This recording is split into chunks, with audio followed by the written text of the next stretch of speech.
እስከረፋዱ ድረስ 27 ተማሪ ነበር የሞተው ሲመለሱ። ግን ይሄ ሰውዬ ጭንቅላቱ ማይንዱ የሚሰራው በጦርነት ብቻ ነው የሚሰራው አብይ አህመድ። በስተመጨረሻም ተመልካቾቻችን እጅግ አሳዛኝ መረጃ ደርሶናል። ኢትዮጵያ በመሆኑ ብቻ ማንም አልዘገበውም። ዩኒፎርም የለበሱ የ12ኛ ክፍል ተፈታኝ የምክክር ኮሚሽኑ በእውነት በመጥፎ ታይም ላይ ነው የተሾማችሁት። ይሄን ሰውዬ እንዲያው ዞር ብሎ እንዲያው የሽግግር መንግስት የሚቋቋምበት ነገር ፕላትፎርም ብትፈልጉ። በ12ኛ ክፍል ተማሪዎች ላይ ጥቃት ተፈጸመ በምስራቅ ጎጃም። ይሄ ነገር በደንብ አድርጎ ሊታሰብበት ይገባል። ሰላም ጤና ይስጥልን ውድ የቃል ሚዲያ ቤተሰቦች እንደምን ቆያችሁ? እግዚአብሔር ሰላም ከሁላችን ጋር ይሁን እያልን ወቅታዊና አዳዲስ መረጃዎችን ይዘን መጥተናል። ቪዲዮውን ከመጀመራችሁ በፊት ላይክ በማድረግ ጀምሮ እንዲሁም ሀሳብ አስተያየታችሁን የኮሜንት ሴክሽን ላይ ያስቀምጡልን። ቀጥታ ወደ ቪዲዮ እናልፋለን። ሰብስክራይብ ለምንድን ነው የማታደርጉት? አሁን አድርጉ።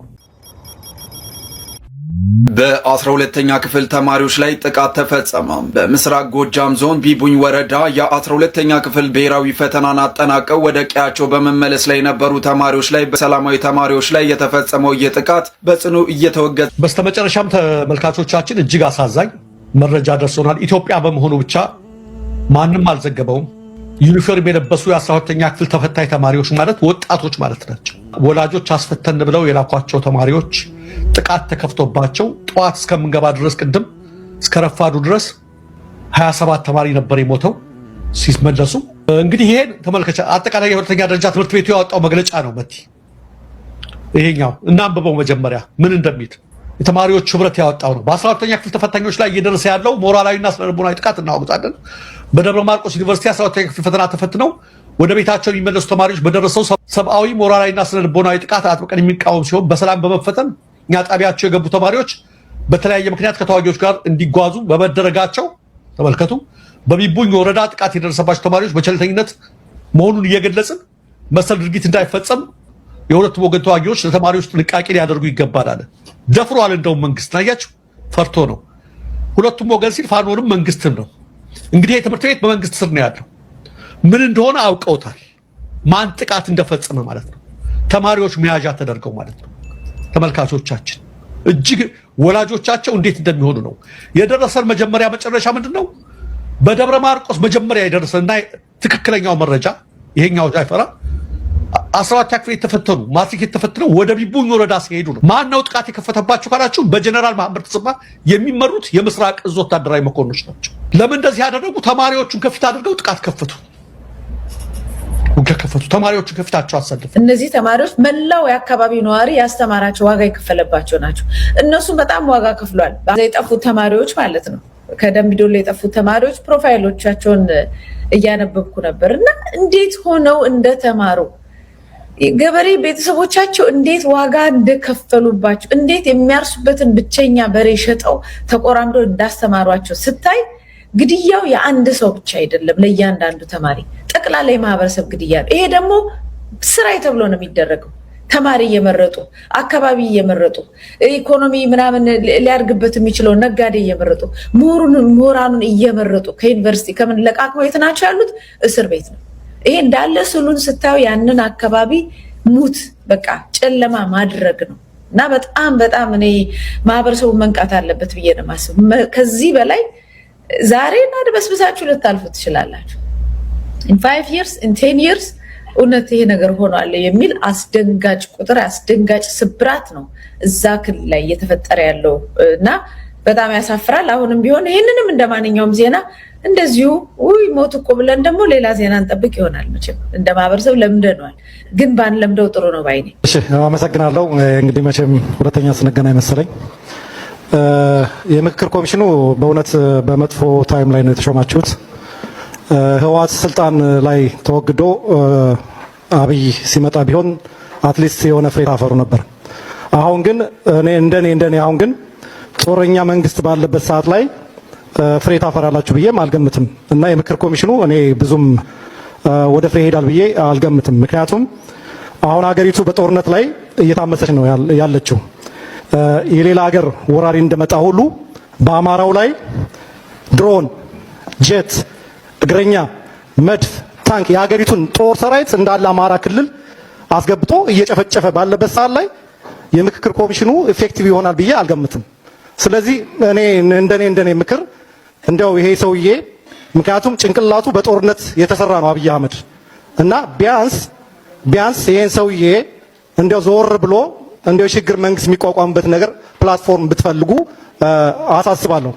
ሌላው ምንድነው እንደምታዩት ህወሓት ስልጣን ላይ በነበረበት ሰዓት ላይ በትግራይ ስም ተመድቦ ያው የትግራይ መንግስት ተብሎ በትግራይ ህዝብ ላይ ነበር ጥላቻ ሲነዛ የነበረው።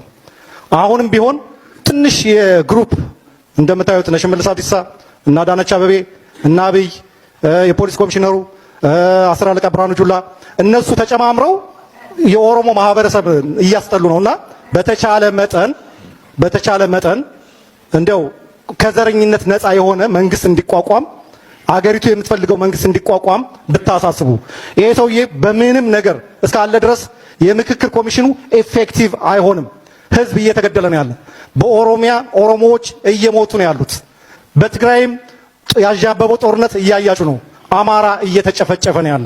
እኔ እውነቱን ነው የምናገረው። ሰላም ቢሆን ደስ ይለኛል።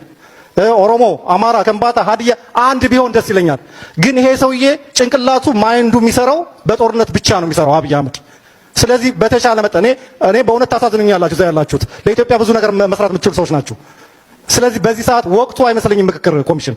በተቻለ መጠን እናንተ እንደውም ሄዳችሁ ስልጣን ልቀቅና የምክክር ኮሚሽን ስልጣን ለቀህ የሽግግር መንግስት አቋቁም ብትሉት የተሻለ ይመስለኛል። እኔ ይሄን ለመናገር እንትን አይደለምና እንደው በእግዚአብሔር ስም ይሄን ሰውዬ ከስልጣን ገሸሽ አድርጉት። ለኦሮሞም አይጠቅምም። እውነቱን ልንገራችሁ፣ ለሁሉም ነገር አይጠቅምም። ሄሎ፣ ጤና ይስጥልኝ። ሰላም ነው? ሎዛ ሚዲያ ነው። ሰሞኑን ትናንትና ያቀረባችኋት ሀያት የምትባል ልጅ ነበረችና እሷ ጉዳይ አንዳንድ መረጃ እንድትሰጠኝ ነበረ። ልጅቷ እኔ አእምሮ በሽተኛ ነኝ፣ ብሮድካስቱን እንዴት እንዳቀረብኩ አላቅም ብላለች። አንተ ምን ትላለህ? አቤት ይሰማሃል? አንተ ምን ትላለህ? እኔ ማናጀሩ ነኝ። አሁን ማናጀሩ ነኝ። እሺ፣ ብሮድካስቱን ስታቀርብ ልጅቷ ጤነኛ አልነበረችም፣ በሽተኛ ናት። እኛ ወደ ህግ ልናቀርበው ነው እኮ መጀመሪያ ማለት ነው። መጀመሪያ መጣች መጣ ያው እንትን ብላ ለመጀመሪያ በሌላ ሰው ነው ኢንተርቪውቱን ምናምን ልጅቱ ወደ ክርስቲያን ለመሆን ማለት ነው ተብላ መጣች። ቢሮ መጣች። አናገረችው የኛን ማለት ነው ሎዛ ሚዲያን ባለቤት መመሪያ ማርያም ወርቅ ይባላል። መጣ አናገረችው። በቃ ተስማሙ።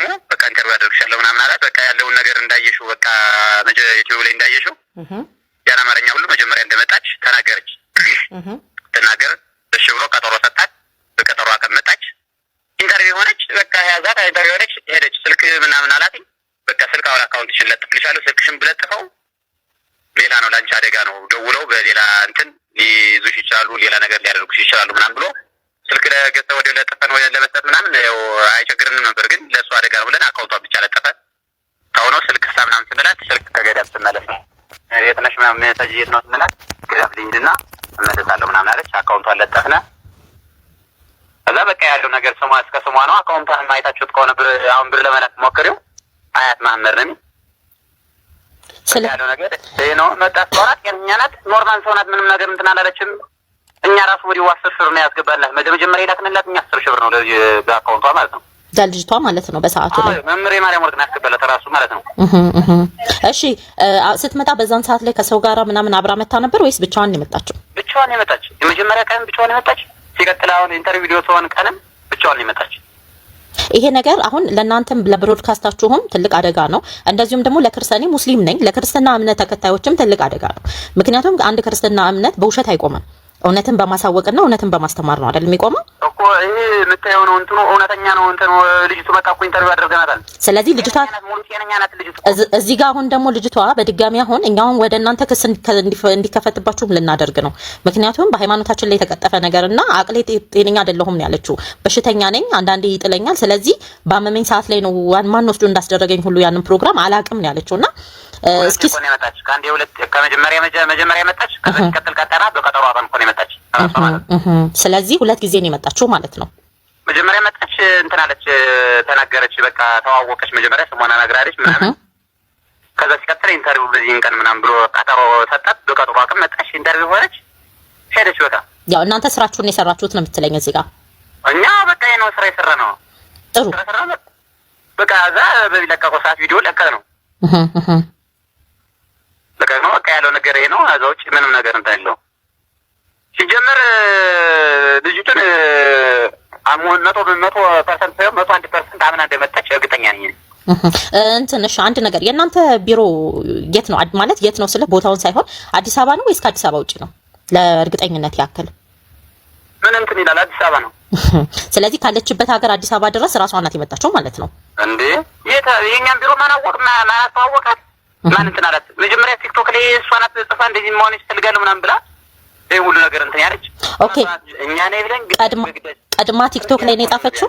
ቀድማ ቲክቶክ ላይ ነው የጻፈችው ማለት ነው። ቲክቶክ ላይ ስላየችና እንደዚህ በቃ ስላየችና ነው ከነሱ ሰውኛ ቀርቦኛለች እንጂ ለኛ ሀምኑና ቃታለን ሰ ጥሩ እሺ፣ መልካም በጣም አመሰግናለሁ ለሰጠኸኝ መረጃ። ለሌላም ሌሎች ሰዎችም እንደዚሁ እንዳይወዛገቡ ቲክቶክን እኮ አሁን እያየሁ ነው። ዝም ብሎ በቃ ያልሆነ ዛቻ ምናምን ስለንተ ስላሉ አይደለም። ሙሉ መረጃ አለና ሙሉ ፋይሉ አለ፣ ቪዲዮ አለ፣ እናቀርባለን። ልጅቱስ ጀመር እኛ እንድትመጣች ልጅቱስ ጀመር እኛ እንፈልጋታለን። ስለዚህ ሙሉ መረጃና ሙሉ ማስረጃ ስላላችሁ ለራሳችሁ መልስ ትሰጣላችሁ ማለት ነው። ልጅቱ እኮ የመጣች እኮ ኢንተርቪው የሆነችበት እኮ ሙሉ እንትን እኮ አለ፣ ቪዲዮ እኮ አለ። ኦኬ እናመሰግናለን። አሁን ለምሳሌ ኤአይ ነው እንበላውን የተለቀቀው ቪዲዮ አሁን ኤአይ ነው። አይ ኤአይ እንዳልሆነ ያስታውቃል። ኤአይ ነው ብዬ እኔ ራሴ ቼክ ለማድረግ ብዙ ሞክሬያለሁኝ። ነገር ግን ኤአይ እንዳልሆነ እርግጠኛ ሆኛለሁ። ኤአይ አይደለም እኮ ኤአይ ካልሆነ ቪዲዮ እንግዲህ ኤአይ ካልሆነ በምንድን ነው ኤአይ ነው ምንድን ነው እያለ ሰው እየቆራረጠ እንደዚህ የሚለቀው ይሄ ነው። ያው ካለው ሁኔታ አንፃር ነው። ምክንያቱም እኔ ሙስሊም ነኝ፣ እንደገናም ደግሞ ሃይማኖቴን አልቀየርኩም ስትል ልጅቷ፣ እንደዚሁም ደግሞ በሽተኛ ነኝ አንዳንድ ጊዜ ያመኛል ይጥለኛል ስትል እኛ አሁን ልጅቷ በህግ እንድትጠየቅልን እናንተም በህግ እንድትጠየቁልን ልናደርግ ነው። ስለዚህ ያንን ነገር ከማድረጋችን በፊት እኔ አንተን ማናገር ስለፈለኩ ነው ወደ እናንተ የደወልኩት እኮ። ልጅቱ መጣለች፣ ኢንተርቪው ሆናለች። እናመሰግናለን። ስለዚህ በፍቃዷ ነው የመጣችው እንዴ? በፍቃዷ ነው። አንድ ቀን በፍቃዷ ባይሆን የመጣችለት ኢንተርቪው ያናረጋት 2 ቀን እኮ ነው የመጣች። ኦኬ መልካም። መጀመሪያ መጣች፣ አዛ ቀጣሮ ቀጣናት፣ በቀጣዋ ከመጣች ኢንተርቪው ተደረገች። በጣም አመሰግናለሁ። ሻሃዳ ክጃለሁ አይደል? ወደ ኦርቶዶክስ መጥቻለሁ። ሰውን የሚገለኝ አባቴ ሙሉ በሙሉ ይጸድቃል ተብሎ ነው የምታመነው። አሁን በአባቴ ቦታ እኮ ነው ያጥፍቻለሁ። የአባቴን እምነት ነው የካድኩበት። እስልምና እምነት በጣም ጫና የሚያደርገው ሴቶች ላይ ነው። ሐዲስ ያስተምሩ አባቶች ነብዩ መሐመድ እንደዚህ ብሎ ተናግረዋል። ሴቶች ጀሃነብን ይሞሏታል፣ ይበዛሉ። ሴት ልጅ ለምን ሲኦል ትገባለች? እኔ መዳኔን በምድር አውቀዋለሁ፣ ምክንያቱም ክርስቲያን ነኝ። ኢትዮጵያ ኦርቶዶክስ ክርስቲያን እስካለች ድረስ ምንም እንደማልሆን አውቀዋለሁ። የተወለድኩትም የተጠመቁትም ኪዳነ ምሕረት ቀን ነው። እህታችን አያት አህመድ ከእስልምና ወደ ክርስትና የመጣችው እህታችን ምን ገጠማት? እንዲሁም ደግሞ አስገድደው ወሃብያዎች ወይም ደግሞ እነዚህ አክራሪ ክንፎች ይቅርታ እንጠይቅና እንዲሁም የአእምሮ በሽተኛ እንደሆነች አስመስለዋታል። እንዲሁም ደግሞ ደግመውባት ነው ደብተሮች ናቸው እዛ የወሰዷትም ብለዋል። እሱም በሰፊው እንሄድበታል እንደተለመደው። እሷም ደግሞ ይቅርታ የጠየቀችበት የተናገረችው ንግግር አለ። እርሱንም አሰማችኋል። ኦርቶዶክሳውያን እንዴት አላችሁ? እግዚአብሔር ይመስገን በጣም ደህና ነኝ። ወደ ሐሳባችን ከማንበታችን በፊት አካውንታችን በጣም ስለተዳከመ እንዲሁም ነው ይሄን ቪዲዮም ሊያስወርዱት ሊያስደልቱት ስለሚችሉ 3 ሰከንዶችን የሚጠበቅባችሁን አድርጉ እስኪ። አመሰግናለሁ። አካውንቱን ፎሎ ቪዲዮ ደግሞ እጅግ አብዛችሁ ሼር፣ ኮፒ ሊንክ፣ ሪፖስት ዱት ላይክ ፈሬት አድርጋችኋል ብዬ አስባለሁኝ። ወደ ሐሳባችን ስንገባ እህታችን ሀያት ከዚህ በፊት እስልምና የነበረች ከዚያም ደግሞ ወደ ክርስትና የመጣች እንደሆነች በሎዛ ፖድካስት ላይ ቀርባ ተናግራለች። በነገራችን ላይ የዚህ ሁሉ ጥፋት የሎዛ ፖድካስት ነው። ምክንያቱም ከዚህ በፊት ብዙ ልጆች ወደ ክርስትና ሲመጡ ደብቀን እናስቀምጣቸዋለን እንጂ እዚህ ላይ አውተን ለሶሻል ሚዲያ ገበያ አናውላቸው። ይሄ ትልቅ ነውር ነው። ይሄን ስህተት የሰራው ደግሞ ወንድማችን ነው። ስለዚህ ወንድማችን ቀጣይ ትታረማለን ተስፋ እናደርጋለን። ሌሎቻችሁም ደግሞ አራውጣችሁ ሚዲያ ላይ አውጣችሁ የምታስበሏቸው ሰዎች ማረፍ መቻል አለባችሁ። በእኔ በኩል 3 ወይም 4 ሰዎች ክርስትናን ተቀብለዋል። ነገር ግን ደግሞ ለሚዲያ አውጥቼ አላስጣቸውም። ምክንያቱም እኔ የምፈልገው እነሱ ድነው ሌላ ነፍስ እንዲያድኑ እንጂ እነርሱም እንዲጠፉ አይደለም። ይሄ የታወቀ ነገር ነው። ሚዲያ ላይ በመውጣቷ ይህች ልጅ ይቅርታ እንድትጠይቅ የአእምሮ በሽታ እንደሆነች ይልቁንም ደግሞ ደብተሮች ደግመውባት ነው እስከማን የደረሱት። ነብያቸውን አይሁዶቹም ደግሞ ደግመውበት ከሚስቶቹ ጋር ሳይገናኝ እንደተገናኘ አይነት ነገር ይመስለው ነበር፣ በህልሙ አይነት ነገር ማለት ነው። እንደዛ ነው የመሰላቸው። ነገር ግን ደግሞ በእኛ ቤት እውነት እንጂ ድግምት ወይም መተት የለም። ይሄን ትረዱ ይገባል። ነገር ግን ደግሞ እስኪ ይህች እህታችን ምንድነው የተናገረችው ወይም ደግሞ ምን አለች የሚለውን ላሰማችሁ እስኪ። እና ያየሁት ቪዲዮ ወላሂ ለአዝመን በጣም ነው የደነገጥኩት። ፊቴ የራሴ ነው፣ ድምፁ የራሴ ነው። ግን እንዴት መቼ ያ ቪዲዮ እንደተቀረጽኩኝ እኔ ኢንተርቪው ተደርጌ አላውቅም እስካሁን ድረስ። የትና እንዴት በምን አይነት ሁኔታ ውስጥ ሆኜ እንዳወራሁትም አላቅም። ለዚህ ደግሞ የኢትዮጵያ እስልምና እምነት ተከታይም በሙሉ በጣም ይቅርታ ወላሂ አውፉ በሉኝ። ሙስሊም ነኝ። ዛሬም ነገም በእስልምና ውስጥ ነው የምኖረው። የተወለድኩትም በእስልምና እምነት ውስጥ ነው፣ የምሞተውም በእስልምና እምነት ውስጥ ነው። ልክ በዚህ መልኩ ነው እንግዲህ ይቅርታ ልጠይቅ ያደረጓት። እንዲሁም ደግሞ ስልክም ደውሎ ሲያስጨንቋት ነበር። በነገራችን ላይ የዚህች ልጅ ከእስልምና ማፈንገጥ የብዙ እህቶች ጥያቄ ስለሚመልስ ነው። ስለዚህ እሷ የተናገረችው ፖድካስቱ ላይ ጥያቄ ጠይቅ ነበረ። ነገር ግን ደግሞ ኡስታዙ አርፈሽ ተቀመጪ ላይ ነበረ። ስለዚህ ከመቅራት አቆምኩኝ፣ እማቀራቸው ልጆች ደግሞ አቁሜያለሁ ይብላለች። ይሄ ደግሞ ለብዙ እህቶች ስፔሻሊ ተጨቁነው ላሉ እህቶች ደግሞ ለብዙ እስልምና ውስጥ ላሉ እህቶቻችን ደግሞ ጥያቄ ስለሚያስነሳና ይሄ እንዲሆን አይፈልጉም። ይልቁም ደግሞ በዚህ መንገድ የምትሄዱ ከሆነ መጨረሻችሁ እንደ ሀያት ነው። ስለዚህ አርፋችሁ ተቀመጡ የሚል መልእክት ማስተላለፍ ይፈልጋሉ። ለዛ ነው የሶሻል ሚዲያ አክቲቪስቶቻቸው ለቀው ልጅቷን አስጨንቀው ደውለው እናቷን እንደምትወድ ይታወቃል ተናግራለች ፖድካስቱም ላይ። ስለዚህ በእናቷም ይመጡባታል፣ በቤተሰቦቿ ይመጡባታል። እሷንም ደግሞ ህይወቷን መስዋዕት እስከማስከፈል ድረስ ይሄዱባታል። ከዚያ የተነሳ ደግሞ እሷ ይቅርታ ጠይቃለች። እንዲሁም ደግሞ እንደውም ሽምጥጥ አድርጋ ነው የካደችው ሁሉ። ይሄን ስንመለከት እኛ ቤት ያላችሁ ቀልቃላዎች ማቆም አለባችሁ። ስራ የሚሰራው በሳይለንት እንጂ እንደነሱ ሚዲያ ላይ እያስጮክ አይደለም። ይሄን ማረም አለብን እኛ። ትልቅ ነውርም ብልግናም ነው ሲጀመር። እንዴት ነው አንተ ገና ያልጸናን ክርስቲያን አምጥተህ ሚዲያ ላይ የምታጋልጠውና የምታጋፍጠው? ይሄ ለብዙዎች ትምህርት ይሆናል ብዬ አስባለሁ ካሁን በኋላ ለምንሄድበት ሂደት። ምክንያቱም ብዙ ሰዎችን ነፍስ ማዳን ካለብን የምናድነው በዝምታ እንጂ እኛ ስላስጮህ ነው አይደለም። ብትችል ደግሞ ፊቷን ለምን እንደው ጀርባዋን ሰጣ እንኳን ትቀርጽ ለምን አላደረካትም? የግድ ፊቷን አምጣ የሚል ሰው አለ እንዴ? ብለርስ ለምን አላረከውም? ፊቷን ማህበረ ቅዱሳን ዶክመንተሪ ሲሰራ አይታል አይደለ? ፋናም ሌሎችም ዶክመንተሪ ሲሰሩ አይታችኋል። የማይታይ አደገኛ የሆነ የወንጀል ኬስ ከሆነ ፊታቸው ብለ ድረቀው ደግሞ ከጀርባ ይቀረጻሉ። አንተ ካሜራው አንተ ላይ ይሆናል፣ እሷ ግን ከጀርባ ትቀረጻለች። እንደዚህ አድርገህ መቅረጽ ትችል ነበረ። ካሁን በኋላ መስራት የምትፈልግ ከሆነ በእንዲህ አይነት መንገድ ስራ። ሌሎቻችሁም በዚህ መንገድ መስራት መቻል አለባችሁ። ልጅቷን ያስበላት ሎዛ ነው ወንድማችን የማርያም ወርቅን ያስበላት። እንደው ትክሳት አለበት ተስፋና ወይም ደግሞ አሁንም ቢሆን ፈልጋችሁ አግኝታችሁ ልጅቷን የምትድንበትን መንገድ ፈልጉላት። የአንድ ሰው መዳን በሰማይ መላእክት ዘንድ ትልቅ የሆነ ደስታ ስለሚያደርግ ማለት ነው። ቢያንስ ልጅ መዳን የሷ ብቻ አይደለም፣ የብዙ የእስልምና እህቶቻችን ጥያቄን የሚመልስ ነው። ለዛም እሷን ሳይለንት ማድረግ የተፈለገው። ስለዚህ በዚህ መንገድ ብናየው መልካም ነው ብዬ አስባለሁ። ወንድማችንም የተናገርኩ በቀናነት እንጂ ካንተ ጋር ቂም ስላለብኝ አይደለም። እንደው እንደምትረዳኝ ተስፋ አደርጋለሁ። ሌሎቻችሁም ደግሞ በዚህ ልክ መሄድ የምትፈልጉ ሰዎች ደግሞ አቁሙ ባካችሁ። ለአንድ ሰሞን ግርግር ወይም ደግሞ ለትንሽ ለዩቲዩብ ሳንቲም ተብሎ የሰውን ህይወት ጨምረን አናጥፋ። የዚች ልጅ ህይወቷን የጠፋችው በአንተ ምክንያት እንደሆነ ልትረዳ ይገባዋል። ቀድመን ማገናዘብ መቻል አለብን፣ ምን ያህል ርቀት ሊሄዱ እንደሚችሉ ማለት ነው። ስንቶች እንዴት እንዳጠፏቸው አታውቅም እንዴ? ስንቶች እንዴት መስዋዕት እንደተከፈሉ አታውቅም እንዴ? እንዴ አንተ ደግሞ ያውም እኮ እስልምናን አጥንተሃል፣ መጽሐፍ ጽፈሃል፣ ብዙ ነገር የምትረዳው ነገር ነበረ። እዚህ ጋር ግን ስተሃል። ብዙዎቻችሁ እንደምትረዱ ተስፋ አደርጋለሁኝ። ሶ በመሄድ ካለብን እነሱ በሳይለንት ሙድ በእርዳታ እንዲሁም ደግሞ በተለያየ መንገድ ብላክሜል እያደረጉ እየሄዱ ነው ያሉት።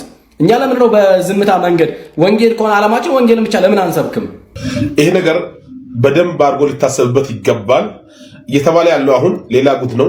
10,000 ብር ተቀብላለችና አካውንቷ ላይ ገብቷል ተብሏል። ይሄም ይጣራ። ወስተሽ ከሆነ የሰውን 10,000 ብር መልሺ። ሌላ ደግሞ ማን ነው ከኮምቦልቻ አዲስ አበባ ድረስ ነው የመጣሽው እየተባለ ነውና የታመመ ሰው እየወደቀ እየተነሳ ከኮምቦልቻ አዲስ አበባ ድረስ መጥቶ ኢንተርቪው አይደረግም ማለት ነው። ይሄም ይስተካከል። በሌላ ደግሞ ማለት ነው መጀመሪያ እህቴ እኔ ለፍትህ መናገሩ ጥሩ ነው። ማናችን ቦል ለአላህ ብለን መናገር ያለብንና መጀመሪያ መስሎሽ ወደ ክርስትና ዓለም ሄደሽ ከሆነ ከዛ ደግሞ አይ በቃ አላማረሽም፣ አልተመቸሽም፣ ተመልሰሽ ወደ እስልምና መጣሽ። ይሄም ተገቢ ነው። ተውበት አድርገሻል ማለት ነው። መጀመሪያ እንደዚህ ሆኜ ነበረ ካሰብኩም በኋላ ግን ሃይማኖቴ ላይ ምን ነክቶኝ ነው በቃ የኔ ሃይማኖት ትክክል ነው ብዬ አምኜ ተመልሻለሁ በይና ከሰዎቹ ላይ ይሄን ውስጥ ካለሽ ይሄን አድርገሽ ከሆነ ማለት ጊዜ አትወሰጂ። ሰዎቹ ላይም ያሌለውን ነገር መልኩም የኔ ነው ፊቱም የኔ ነው ምናምን እያልሽ ሰዎችን ማዛ ከምታረጊ ብራቸውንም መልሺ። በወቅቱ ተሳስቼ ነበረ፣ አሁን እናቴ ትሞታለች፣ ይሄን ከሰማች እንደዚህ ትሆናለች፣ ከዚህ ትወጣለች እያልሽ ስለ እናትሽ ብቻ ማሰብ ሳይሆን ስለ ሌሎችም አስቢ ማለት ነው። ጊዜያቸውንም ሴቭ አድርጊ። ይሄ ነገር ክስም ያስነሳል እየተባለ ነው። አንዳንድ ቶች አንቺም ትከሰሻለች፣ እነሱም አንቺንም ክሰሽ እያሉ ይሄ ፕሮሰስ ውስጥ ሁሉ መግባት አያስፈልግም ማለት ነው። የእነሱንም ጊዜ ሴቭ አድርጊ፣ ያንቺንም ጊዜ ተጠቀሚ። መጀመሪያ ተሳስቼ ነበረ ግን አሁን አልመሰለኝም፣ እኔ ተመልሻለሁ ወደ ሃይማኖቴ በይና ሁሉን ነገር አስተካኪ እዚህ ውስጥ ገብተሽ ከሆነ ማለት ነው። አለበለዚያ ግን ከኛም እኮ ማለት ነው ከኛም ወደ ከክርስትና ወደ እስልምና ሲመጡ ኢንተርቪው እያደረግናቸው ነው። ይሄ እኮ ኖርማል ነው። በቃ ይሄ ጉዳይ አዋራ ሊያስነሳ አይገባም ማለት ነው። ኢንተርቪው መደረግሽ አይደለም አሁን ችግሩ። እኔ አይደለም አሳስቶኝ ነው ምናምን በሌላ ሁኔታ ነው እኔ መልኩ የኔ ነው ምናምን ብለሽ ያልሽውን ነገር ተይና ሐቁን አውጪ። እስልምና ለሐቅ ወገንተኛ ነብያችን ሰለላሁ ዐለይሂ ወሰለም ለማንም ይሁን ለአይሁድም ይሁን ለክርስቲያኑ ለሙስሊሙ በመካከሉ ለሁሉም ሐቀኛ ሐቅ ፈራጅ ስለሆኑ እባክህ አታድበስብሽ ማለት ነገራቶችን አጭር አድርጊ አድርሱልኝ። ብንሰርቅም ባንሰርቅም እንኳን ክርስቲያን ነው መሬት እንኳን ኦርቶዶክስ ነው